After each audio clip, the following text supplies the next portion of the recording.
आपकी ज़ात बाबरकत उम्मत के लिए बहुत बड़ी अजीम नेमत है और हमारे लिए बहुत बड़ा सरमाया है, थे और रहेंगे। अजीज़ान मोहतरम, इमाम आज़म अबू हनीफा रज़ियल्लाहु तआला अन्हु वो हस्ती है कि जिन्होंने कुरान और हदीस के जरिए लोगों तक मसाइल पहुंचाए और एक तो ये है कि आप मुज्तहिद हैं, बल्कि मुज्तहिद आज़म है। मैं आपको समझाता चलूं कि मुज्तहिद कहते किसे हैं। मुज्तहिद जो कुरान और हदीस से मसाइल को इस्तेमाल करता है, निकालता है, उसको मुज्तहिद कहते हैं। और ये हर एक को हासिल नहीं होता। अल्लाह का जिस पे फजल होता है उस मकाम तक पहुंचता है।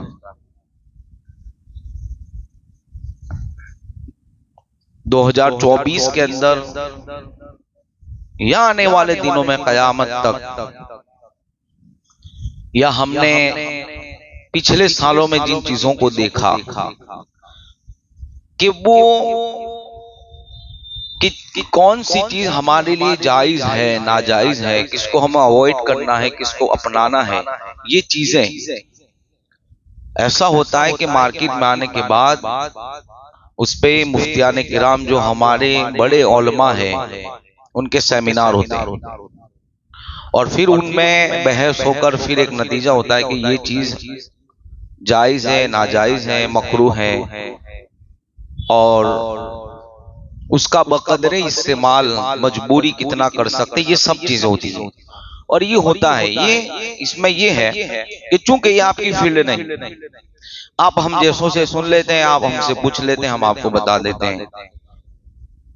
वरना हकीकत ये है कि वो अभी मान लो कि वैक्सीन का मामला आया, कुछ दवाइयां ऐसे कि जिसका इस्तेमाल मना है, अब उन पे माह रमजान शरीफ के अंदर इंजेक्शन लगवाने का मसला आया, ड्रिप लगवा या बोतल चढ़ाने का मसला आया, ऐसे बहुत से मसाइल। मोबाइल कुरान में है, उसको बगैर वजू छूने का मसला, उसको जेब में रख के इस्तिंजा खाने में जाना जिसमें कुरान हो, ये मसला। ऐसे तो मुझे जो है याद है बता रहा हूं, उसके अलावा भी बहुत से मसले हैं। अब इन मसाइल को, अब ये तो नहीं है ना कि बाकायदा कुरान पाक में मोबाइल का नाम लिखा गया हो या हदीस में इसका मामला ये हो कि मोबाइल आएगा। सरकार ने सारी चीजें बताई, लेकिन वो नजर हर एक के पास नहीं थी कि जो उसको अंदर से निकाल के दे। अब मान लो कि हमारे यहाँ कुछ लोग ये कहते हैं कि भाई इमाम आजम अबू हनीफा को फॉलो करने की क्या जरूरत, हम खुद निकाल सकते हैं। उर्दू पढ़ने का भान नहीं और मसला निकालेगा। अव्वल कलेमा तैयब का तर्जमा सही से ना बता सकता हो और वो मसाइल बयान करेगा। तुम भी तो अपने उलमा और मुफ्तियाने किराम के ताबे और उनके मोहताज हो, इसलिए कि हर एक में ये सलाहियत नहीं होती कि वो कुरान और हदीस के अंदर से उनको निकाल दे। इमाम आज़म अबू हनीफा वो ज़ात का नाम है कि जिन्होंने मसाइल तो निकाल के दिखाए। लेकिन इससे बड़ी बात बताऊं, एक चीज होती है कि मुझे कोई चीज आदमी बना रहा है, मान लो कि ये मोबाइल बनाया गया, अब कैसे बनाते तो अब आपको मैंने सिखा दिया, आप बना रहे, लेकिन कैसे बनाना है वो मैं आपको बताऊंगा। तो उसके लिए ये भी तो जरूरी है कि मसला निकाल तो लिया सबने, लेकिन कैसे निकालना है उसका भी तो आइडिया होना चाहिए ना, डायरेक्ट थोड़ी निकल आएगा। इमाम आज़म अबू हनीफा वो ज़ात का नाम है कि जिन्होंने मसाइल तो निकाले और इतने निकाले कि जिसकी तादाद 12, 12.5, 13 लाख बताई जाती है। और वो मसाइल निकाल के बताए और फिर ये भी बताया कि निकालना कैसे है, इसको जूस कहते हैं। निकालना कैसे है वो फॉर्मूला भी इमाम आज़म अबू हनीफा ने कयामत तक बताया। अब जब तक दुनिया कायम रहेगी, नई टेक्नोलॉजी आएगी, नई चीजें मार्केट में आएगी। किसको अवॉइड करना है, किसको अपनाना है, किसको छोड़ना है, कौन सी जायज है, कौन सी नाजायज है, कौन सी हराम है, कौन सी हलाल है, किसका इस्तेमाल मकरूह है, किसका मुबाह है, किसका जायज है, ये सब चीजें आती रहेगी। कुरान हदीस तो वैसा के वैसा है, आगे कोई बयान नहीं कर सकता, लेकिन उन चीजों को हमारे लिए बेहतरीन समझना, हम उसको कर सकते नहीं कर सकते, उसका फॉर्मूला इमाम आजम अबू हनीफा ने 1450 बरस पहले दे दिया।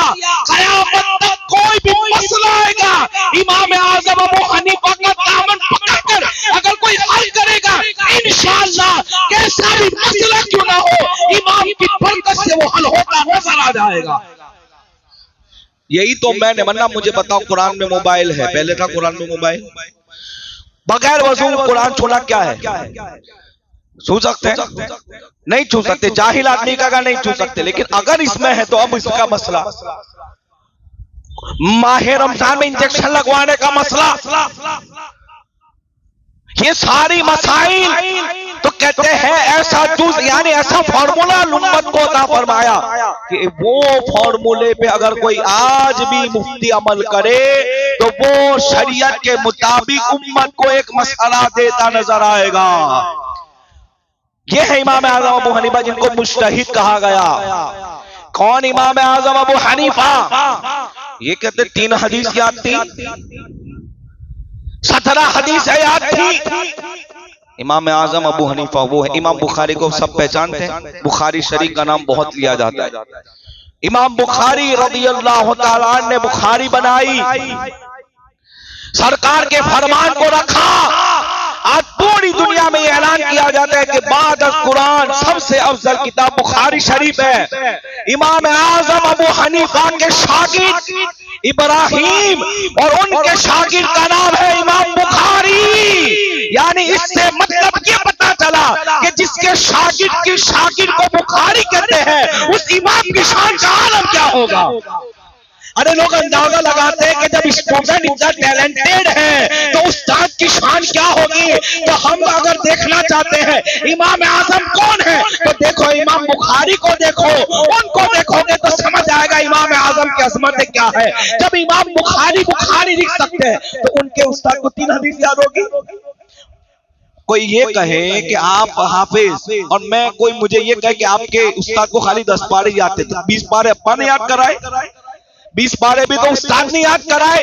पता क्या चला, इंसान का टैलेंट देखकर, उसका किरदार देखकर आदमी अंदाजा लगाता है ऊपर वाला इतना मजबूत है, ऊपर वाला इतना पावरफुल है कि उसके स्टूडेंट में अल्लाह ने ये टैलेंट रखा है। इमाम आजम के शागिर्दों के शागिर्द इमाम बुखारी आते हैं। कोई भी मुहद्दिस हो इमाम आजम अबू हनीफा के बगैर नहीं है, इसलिए कि उनसे फैज़ लेना नजर आता है। और यारो याद रखना, मेरे आका ने सलात और तस्लीम में इरशाद फरमाया था, आखिर में कुछ लोग आके मिलेंगे। इसकी तफसीर मैंने बहुत बार बयान की। मतलब क्या है, सलमान फारसी की पुष्ट पे हाथ रख के सरकार ने फरमाया था इसकी नस्ल के अंदर भारत में एक आदमी पैदा होगा, अगर इल्म सुरैया पर भी होगा वहां से वो हासिल करता नजर आएगा, लोग उससे फैज उठाएंगे। और याद रखना, आज इसमें तरद्दुद हो गया है, आज इसमें कंफ्यूजन हो गया है कि भारत में तो बहुत आलिम पैदा हुए, मुफ्ती भी बहुत पैदा हुए, सरकार ने नाम किसका लिया? ये क्योंकि हुजूर ने नाम नहीं लिया, हुजूर ने ये नहीं कहा नौमान होगा, अबू हनीफा होगा, इमाम आजम होगा, कुछ नहीं कहा, बस एक पैदा होगा, एक ही पैदा होगा और वो भी फारस में पैदा होगा। सलमान फारसी की पुष्ट पे हाथ रख के बताया। तो अब तरद्दुद हुआ है कौन, कंफ्यूजन हुआ। हम कहते आज के मुल्ला से ना पूछ, अरे मुझसे भी ना पूछ के कौन है, इसलिए कि मैं उनका चाहने वाला हूँ, इसलिए कि मैं उनका फॉलोअर मुकल्लिद हूँ, मैं तो कहूंगा मेरा इमाम है। लेकिन हम कहते हैं इमाम जलालुद्दीन सुयूती से पूछते हैं कि कई सदियों पहले का ये आलिम है। और ये बात याद रखना, इमाम जलालुद्दीन सुयूती हनफी नहीं है, शाफई है। शाफई है, इमाम शाफई के मुकल्लिद फॉलोवर है, लेकिन तारीफ करते हैं तो इमाम आजम की यूं कहते हैं कि जिसको मेरे आका ने हदीस में ये फरमाया कि फारस का एक आदमी होगा तो उल्म सुरैया पर होगा, उठा लाएगा, उससे मुराद इमाम आजम अबू हनीफा की ज़ात मुबारका है। वो इमाम आजम हमारा इमाम है। इमाम जलालुद्दीन सुयूती कहते हैं अब हुज्जत तमाम हो गई, हुज्जत कायम हो गई, अब खत्म बात। एक ने कह दिया हमारे लिए दलील बनती है। मेरे प्यारे आका अलैहिस्सलाम के प्यारे दियारो कौन? इमाम आजम अबू हनीफा। यारो क्या अल्लाह ने उन्हें शान अता फरमाई। मेरे आका अलैहिस्सलाम और तस्लीम एक दिन बैठे हैं, हजरत अनस बिन मालिक रज़ियल्लाहु ताला मशहूर सहाबी खादिम रसूल सल्लल्लाहु अलैहि वसल्लम, आपको मेरे आका ने बुलाया कि अनस इधर आओ, मैं तुझे कुछ अपनी अमानत देना चाहता हूं, मैं अपनी अमानत देना चाहता हूं। पास करने का मैं अपनी अमानत देना चाहता हूं। अब सरकार ने अनस बिन मालिक और वो सहाबी जिन्होंने 10 साल तक सरकार की खिदमत फरमाई है, वजू का पानी देना, हुजूर की सोहबत में जिन्होंने 10 साल निकाले, वो सहाबी से मेरे आका कहते हैं मैं अमानत देना चाहता हूं। सरकार ने अब वो सोच रहे अमानत, अब मान लो अमानत मैं कहूं मोबाइल रख लो, पैसा रख लो, रुमाल रख लो, जुब्बा रख लो, मकान रख लो, ये अमानत होती है। लेकिन देखो सहाबा का अकीदा क्या था। मेरे आका कहते मुंह खोलो और उसमें अपना लुआब डाला। अब वो तो खुश हो गए, कहते अमानत है, अब ये महफूज रह सकती है। अभी आप मुझे कहो मौलवी साहब पानी का एक घुट अमानत रखो मुंह में, मैं कब तक रखूंगा मुंह फुला के? जाहिर सी बात पेट में जाएगा, पेशाब बनेगा, बाहर आएगा। यहां डालोगे तो वहां निकलेगा। ये है ना, ऐसा नहीं है कि वो सेव होगा पेट में, ऐसा नहीं है कि मैं भर मुंह उसको रख लूंगा। लेकिन चूंकि सरकार के लुआब की बात और है, एक कतरा भी मिल जाए वो खत्म नहीं होता, बल्कि नस्लें उससे फैज उठाती नजर आती है, बरकतें नस्लें उठाती है। अमानत दे दी, फिर सरकार ने कहा मेरी उम्मत में अबू हनीफा आएगा, अबू हनीफा आएगा, और जिस वक्त तेरी मुलाकात हो उस लुआब को मुंह में उसके रख देना। कसम खुदा की जब दिया था उसके 80 साल के बाद इमाम आजम दुनिया में तशरीफ लाते हैं, यानी कमोबेश 90 या 100 साल तक हजरत अनस बिन मालिक ने हुजूर की उस अमानत को अपने मुंह के अंदर रखा था। पता ये भी चला, एक हदीस ये नहीं है कि ये कहा हो डाल दिया अब कल उसका असर खत्म हो जाएगा, लुआब डाल दिया मेरे पेट में चला जाएगा, लुआब डाल दिया उसकी कोई बरकत नहीं होगी, बल्कि अकीदा ये था एक मर्तबा आ गया, अरे मेरी नस्लें भी मुस्तफा के लुआब की बरकत उठाती नजर आएगी। क्या हुजूर का लुआब होगा, है कि नहीं? अगर मान लो कि कोई अगर आपको थूक दे दे, महबूब मुहिब को दे दे, कितनी देर रह सकता है उसका? अरे अपने थूक का असर खत्म हो जाए, रोजों के टाइम पर बाहर निकाल दे। अब मान लो इसको ऐसे समझे कि कोई रंगीन चीज आपने खाई, पान खाया, अब पिचकारी मारो तो कैसा कलर निकलता है? 1 घंटे बाद मारो लाल निकलेगा। बोलो नहीं भाई, जिसका निकलता है ना बोले, निकलेगा नहीं, क्योंकि असर खत्म। लेकिन यहाँ ये मामला नहीं था, सहाबी का अकीदा था कि असर है, और फिर उसकी बरकत क्या जिसके मुंह में गया दुनिया इसको इमाम आजम कहती है। अल्लाह ने आपको ये शान अता फरमाई कि आपने ख्वाब में नहीं बल्कि बेदारी के आलम में 17 मरतबा यानी 70 वक्त मेरे आका के चेहरे की ज़ियारत फरमाई है। और जिस वक्त आप हुजूर के रोजे पे गए, कहा अस्सलातु वस्सलाम अलैका या रसूल अल्लाह, जवाब आता वालेकुम अस्सलाम या इमामुल मुस्लिमीन। जिसको खिताब मुस्तफा के दर से मिले उसको इमाम आजम कहते हैं। अब हजरत अनस बिन मालिक का दौर आया, और याद रखना सुन्नियों, इमाम आजम ताबई है जिसने सहाबा को देखा। इससे लेके देखो आपको एक लॉजिक समझ, 120 हिजरी में, तवज्जो आंकड़ा काउंट करें, 120 हिजरी में सहाबा का दौर खत्म हो गया। भी कोई सहाबी दुनिया में और इमाम आजम पैदा हुए 80 हिजरी में, यानी 40 साल कम से कम 10 से 15 सहाबा को आंखों से देखा है और कई सहाबा से आपने फैज भी बराह रास लिया है। कई सहाबा से आपकी रिवायत भी है, यानी हुजूर का फरमान इमाम आजम ने खुद सहाबा की ज़बानी से सुना है। उनमें अजिल्ला साहब हजरत अनस बिन मालिक है, हरम शरीफ में बैठे हैं।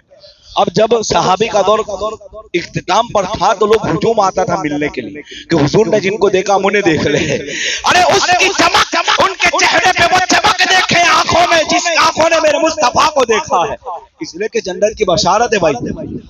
सीधे सीधे और खैरुल कुरून का जमाना सहाबा का दौर, यानी बेहतरीन जमाना, ऐसा जमाना नहीं आएगा। उस जमाने में अल्लाह ने इमाम आजम को पैदा फरमाया। इस हिसाब से हमारा इमाम ताबई है, इसलिए वो तो जन्नत ही। बल्कि आपने जब अपनी आखिरी 2 रकात खाने काबा में पढ़ी तो आपने दुआ की थी कि जो मेरे फॉलोवर अल्लाह इनकी मगफिरत कर देना। ये हकीकत और दुनिया के अंदर चैलेंज है मेरा। दुनिया के अंदर 100 करोड़ के ऊपर, पौने 200 करोड़ मुसलमान हैं। हाँ, पूरी दुनिया की बात कर, हो सकता है कमो बेशी, लेकिन ये है आंकड़ा, नेट पे मिलेगा आपको। उसमें 80%, 75 से 80%, यानी 80 या 75% आपको हनफी मिलेंगे। आपको पता है गरीब नवाज भी हनफी थे, यानी कैसी नमाज पढ़ते थे जैसी अपनी पढ़ते हैं। नहीं ऐसी पढ़ो, मैं कहता हूं मैं तुझे देख के नहीं पढ़ूंगा, मैं चिश्तियों के आका को देखकर नमाज पढ़ूंगा। अरे जिसने हम तक कलमा पहुंचाया है मैं उसको देखकर नमाज पढ़ूंगा। और वो नमाज पढ़ते थे तो छाती पे कॉल नहीं बांधते थे, नाम के नीचे बांधा करते थे। हम उसकी ताबेदारी करेंगे, हम सीने वाले हाथ बांधने वाले नहीं है। और इमाम आजम अल्हम्दुलिल्लाह डंके की चोट पे ये कहता हूं, इमाम आजम ने जो नमाज की, आप हदीसें पढ़े कि सरकार ने हाथ कहां माना, इमाम आजम ने वो भी बताया। हदीस पढ़ते जाए, तरीका नमाज देख के जाए। तुम कहते हो नबवी नमाज पढ़ो, तो मैं कहता हूं नबवी तो नमाज है, इसलिए कि इमाम आजम ने सहाबा को देखा है। कोई इतना पहुंचा हुआ नहीं है जिसने हजरत अनस बिन मालिक को देखा हो। बात रह जाएगी पूरी कब अनस बिन मालिक हरम शरीफ में इमाम आजम जियारत के लिए आते, कहते तुम्हारा नाम क्या है? अबू हनीफा। तो कहते लो तेरी अमानत मैंने 100 बरस से संभाल के रखी है। सुभान।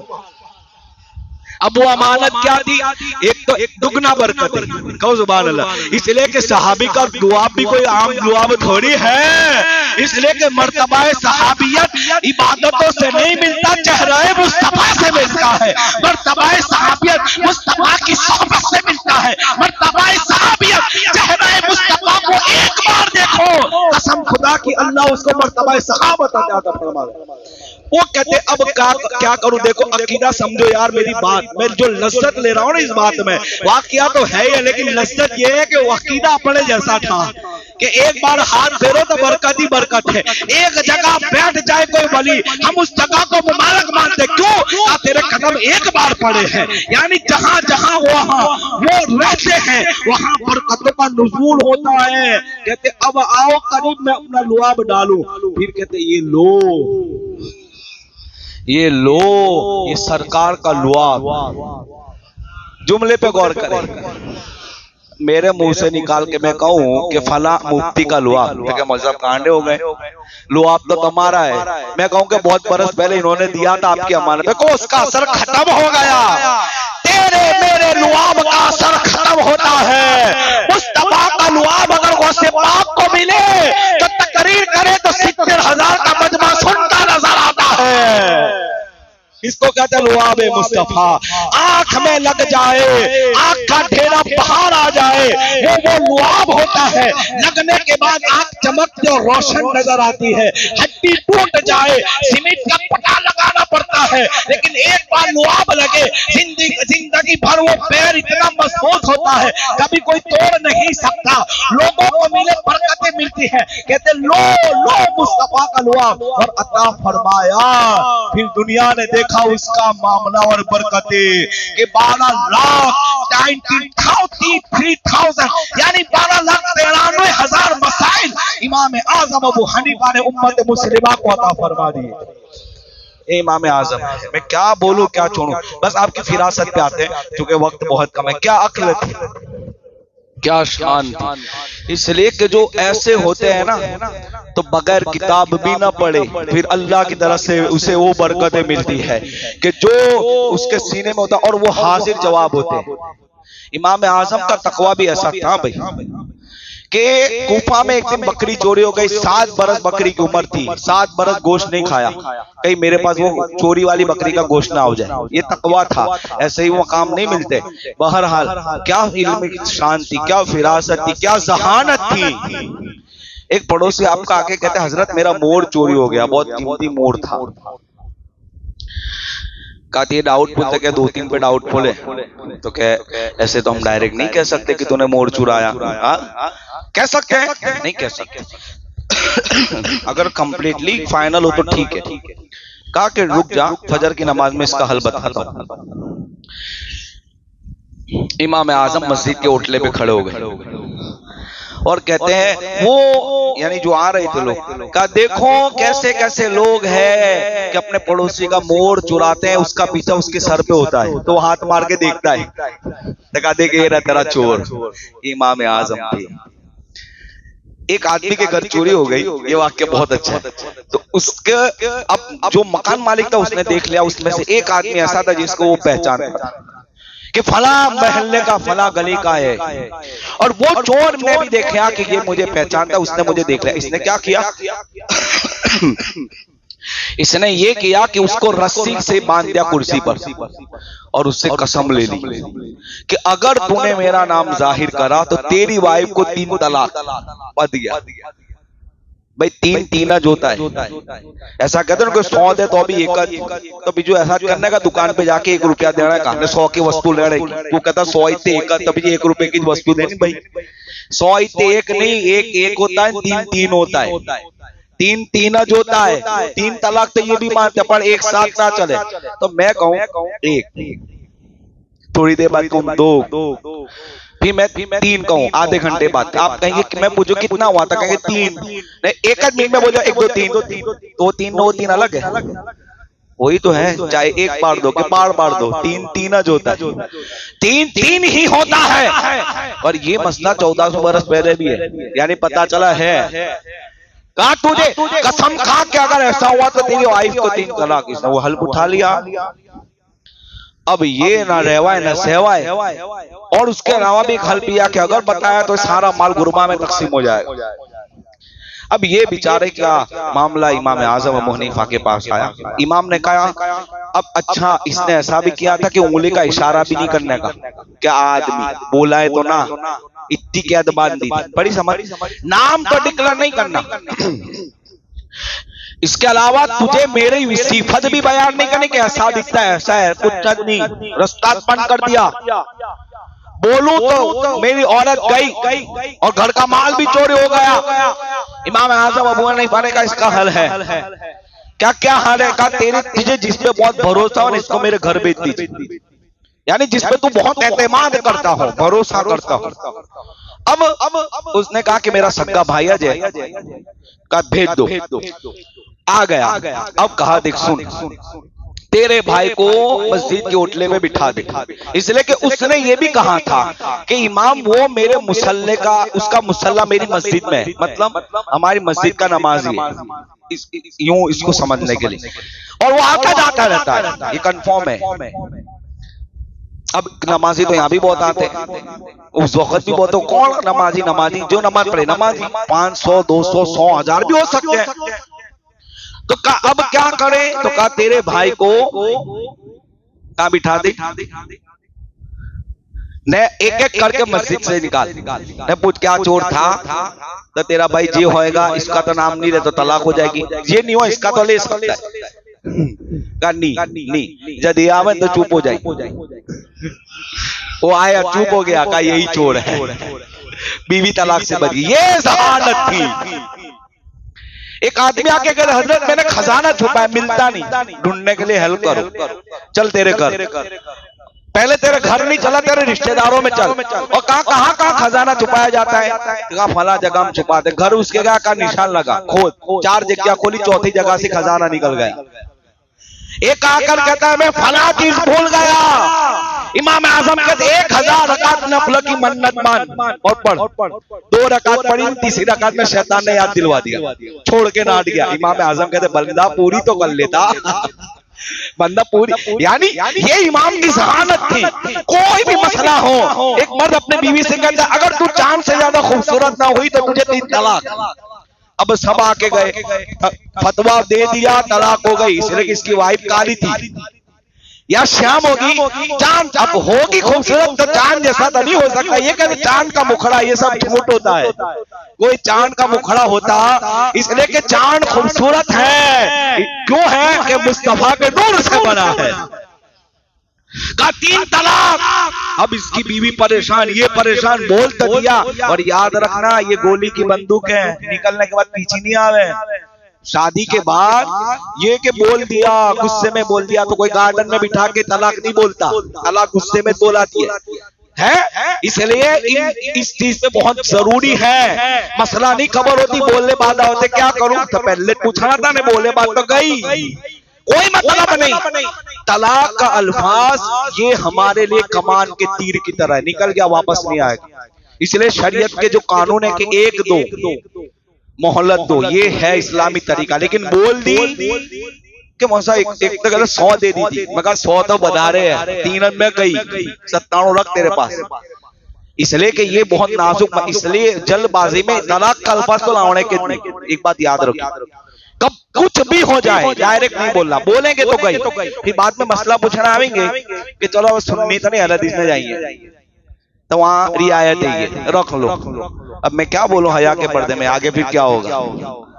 हाँ, ये फिर बेहयाई होगी, ये हराम ही होगा। तेरी निकाह से गई। इंशाल्लाह कभी हम बोलेंगे तलाक के मसाइल भी और कुछ चीजें इसके बारे में कि कैसे होनी चाहिए। लेकिन खबरदार, शादी करना तो आसान है, जैसे कहते हैं हाँ कबूल है, ऐसा वह भी आसान है, निकल गई। आसान लेना है ना, ऐसा देना भी आसान है। इसलिए निकाह अल्हम्दुलिल्लाह सुन्नत है, हर एक को करना चाहिए। शादी करो लेकिन उसके तकाजे भी कुछ सीख लो। फिर ऐसा ना कि बेवा गए एक्साइटेड में फिर आगे कुछ छत नहीं खबर, ऐसा ना हो। उसकी एक लाइफ अलग होती है, इंसान दूसरी दुनिया में जाता है, यूं समझो। तो अब वो भी ऐसे ही मामला कुछ हो रहे होंगे। इसने भी कह दिया ना हो तो तलाक। अब ये विचारों को तो कह दिया कि जाओ घर भेज दो, हो गई तलाक। इमाम आजम के पास आए, इमाम आजम ने कहा तलाक नहीं पड़ी। कहता है मौलवी साहब इमाम आजम से, हजरत मेरी बीवी तो खूबसूरत भी नहीं है। तो मैंने चांद से ज्यादा सोनी कहा था, ये तो है भी नहीं। तो कहा फिर कैसे तलाक? इमाम आजम कहते कुरान कहता है तलाक नहीं होती है। अब सब हैरान कि हमने भी तो कुरान हदीस देखा, हमें तो नजर नहीं आया। मैं कहता हूं जिसके मुंह में लुआब होता है वो मसले हल करता है। सुभान अल्लाह। कहते लक़द खलक़नल इंसान फी अहसनी तक़वीम, कि बेशक अल्लाह ने इंसान को खूबसूरत चेहरा अता फरमाया है। खूबसूरत चाहे वो भी ब्लैक भी क्यों ना, वो भी खूबसूरत है, कुरान कहता है। तो कहते हैं अब तेरी बीवी अपने पास रख, नहीं होती तलाक। ये इमाम आजम है। अब ये तो कुछ किताबों में बयान हो गए, वरना अल्लाह बेहतर जाने रोज कैसे कैसे मसले आते होंगे। एक आदमी था, हजरत उस्मान गनी को गाली बकता था, अल्लाह अकबर माज़अल्लाह, यहाँ तक कहता था अस्तगफिरुल्लाह सदहा अस्तगफिरुल्लाह, ऐसी जबान अल्लाह कभी ना अता करे कि माज़अल्लाह। हजरत उस्मान गनी को यहूदी तक कहता था अस्तगफिरुल्लाह। इमाम आजम को पता चला, आप गए उसके पास, कहा तू ये कहता है? हाँ। फिर बाद में आप गए, कहते तेरी बेटी जवान हो गई। कहा एक रिश्ता लाऊं बहुत अच्छा, एक नौजवान है, खूबसूरत है, नमाजी है, पाबंद है, बहुत अच्छा लड़का है, तहज्जुद भी पढ़ता है, बहुत नेक है। तो वो कहते हैं हजरत बताइए अच्छा रिश्ता मैं अभी करने के लिए तैयार हूं। लेकिन बात है कि यहूदी आ गए, इसलिए कि यहूदी की इबादत तो करते हैं। तो वो जलाल में हजरत आप ऐसी बात करते हैं, मैं भला अपनी बेटी को यहूदी के साथ शादी करूंगा और उसे यहूदिया बनाऊंगा? ये कैसे हो सकता है? आप कैसी बात करते इतने बड़े इमाम होकर? इमाम आजम ने कहा कि जब तू अपनी बेटी का यहूदी के साथ निकाह नहीं कर सकता, सरकार ने अपनी 2 जिगर के टुकड़े अता फरमाए थे। कहते हजरत मैं तौबा करता हूं, मेरी आंख आपने खोल दी। ये है इमाम आजम। यानी इस्लाह का मामला तो देखो, सुभान अल्लाह। अच्छा, आपके दौर में ऐसा होता कि जब आप ये बोलते थे ना, कोई को मिले ना, तो लोग कहते हैं ये इनको कहां से मिल जाता है। बल्कि एक बुजुर्ग तो बहुत बड़ी हस्ती, बहुत बड़ी हस्ती, एक मियां बीवी का मसला उनके पास गया, उन्होंने कहा कसम का कफारा होगा। शौहर ने कहा अगर तूने पहले बात करी तो कसम, तो अब कोई भी नहीं बोल सकता, दोनों के पहली वही होगी बात। तो उन बुजुर्ग ने कहा कसम का कफारा अदा करो। अब इत्तेफाक से इमाम आजम के पास पहुंचे, इमाम आजम ने कहा कफारा नहीं होता, बात तो कर ली इसकी बीवी ने, बात तो। अब वो बुजुर्ग जलाल में आ गए, सीनियर थे, कहा ये कैसे मसले बयान करते, चलो मुलाकात के लिए। कि मैंने मसला थोड़ी गलत बयान किया, मैं भी तो सही बता रहा हूं। वो याद नहीं आ रहा और मैं आपको बताना भी नहीं चाहता, होंगे कोई बुजुर्ग हस्ती थी। कहते हैं इमाम आजम कहा कि अबू हनीफा आप क्या मसाइल बयान करते हैं। कहते हैं हजरत मैंने सही तो कहा कि उसने क्या कहा था कि अगर तूने पहले बात करी तो कसम, इसकी बारी भी बोली कि तूने भी बात करी तो कसम, तो ये जो खत टूट गई, पहले ये बोली। आप ये समझे, यानी जहां किसी की नजर नहीं होती थी उन मसाइल पे इमाम आजम लोगों को देख कर बताया करते थे। इसलिए कि एक खास बात ये आपके पास क्यों था, एक तो ये कि आप हजरत अब्दुल्ला इब्ने मसूद सहाबी रसूल के शागिर्दों के शागिर्द थे। आपके उस्ताद इमाम हम्माद के उस्ताद इमाम इब्राहिम नखई, इमाम नखई के उस्ताद इमाम अलकमा, और अलकमा के उस्ताद हजरत अब्दुल्ला इब्ने मसूद। 4 वास्तों के बाद इमाम आजम, यानी इनसे इन्होंने पढ़ा है और इनके उस्तादों ने ये सहाबी रसूल से पढ़ा है। और वो कौन, जिनको दुनिया अब्दुल्ला इब्ने मसूद कहती है। फारूक आजम कहते हैं मैं अब्दुल्ला इब्ने मसूद को कूफा वालों तुम्हें कभी ना देता, मुझे उनकी जरूरत है। सोचे कितने बड़े अजीम साहबी थे। इनकी ड्यूटी ये थी कि सरकार की नालेन को अपने सीने से लगा के फिरते थे, सुभान अल्लाह। एक तो ये फैज था, ये और दूसरा फैज आपको बताऊं, बहुत बड़ी बात। आपके अब्बा का नाम था साबित। क्या नाम था, हमें नाम याद होना चाहिए, कम से कम हम अनफी है। नौमान बिन साबित आपका नाम, और हजरत साबित यानी इमाम आजम के अब्बू का नाम था नौमान। पहले ऐसे लोग रखते थे दादा के नाम पे। नौमान के बेटे साबित और साबित के बेटे इमाम आजम अबू हनीफा। इमाम आजम के अब्बा की विलादत जब हुई ना साबित रज़ियल्लाहु ताला अन्हु को, तो नौमान जो आपके दादा थे वो मौला अली की सोहबत में रहते थे, सुभान अल्लाह।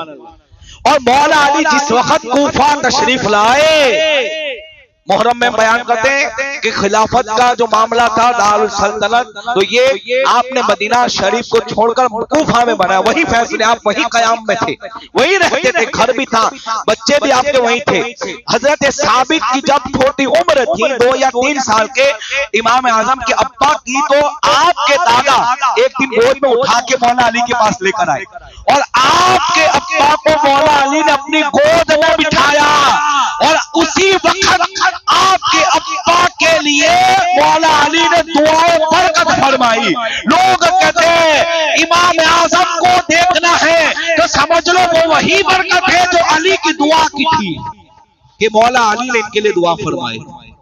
इसलिए इमाम आजम को यहां से भी फैज मिला है, मौला अली का भी फैज, हजरत अनस का फैज, दीगर सहाबा किराम को अपनी आंखों से देखने वाली जात को इमाम आजम अबू हनीफा रज़ियल्लाहु ताला अन्हु कहा जाता है। और सबर का मादा इतना था ना आपके अंदर। बस एक आखिरी बात, हिल्म, एक होता है इल्म, एक होता है हिल्म, एक होता है बुर्दबारी। ये अलग चीज है, अभी समझाने नहीं जाता, लेकिन आप इस वाक्य से समझेंगे। कहते हैं इसको हिल्म कहते हैं। क्या सबर का मादा था, अल्लाह अकबर। एक आदमी, आपके हासिदीन भी बहुत थे। हाँ, जब आदमी पॉपुलर होता है तो हसद करने वाले भी होते हैं। हर एक का फॉलोवर तो नहीं होता, हसद भी होते हैं और मोहब्बत करने वाले भी होते हैं। हसद वालों का नुकसान ये होता है कि वो जल जल के मरता है, हाँ, कोई फायदा नहीं होता।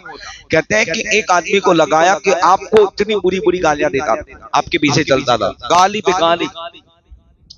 इमाम आजम का घर आ गया, सुभान अल्लाह। कभी रश्क होता है अपनी किस्मत पे कि हम इनके फॉलोवर हैं। कहते हैं कि आप खड़े हो गए, अपनी आपकी पुष्ट थी, वो आपके पीछे गाली बोलता था। इतनी गालियां, अब क्या कहूं, रास्ते भर गाली बकता था। इमाम आजम ने अपना फेस उसकी तरफ किया, चेहरा, उसको मुखातब हुई। अब ये डर गया कि अब कुछ कहेंगे, मैंने तो बहुत गालियां बकी। कहते हैं वो शख्स मेरा घर आ गया, मैं यहाँ खड़ा हूं, तेरे जितनी गालियां बोलना बोल ले, तेरे दिल की भड़ास निकाल। ऐसा ना हो कि मैं अंदर चला जाऊं, तेरी दिल की भड़ास तो लेके घर जाए। क्या शान, क्या शान, ये इमाम आजम।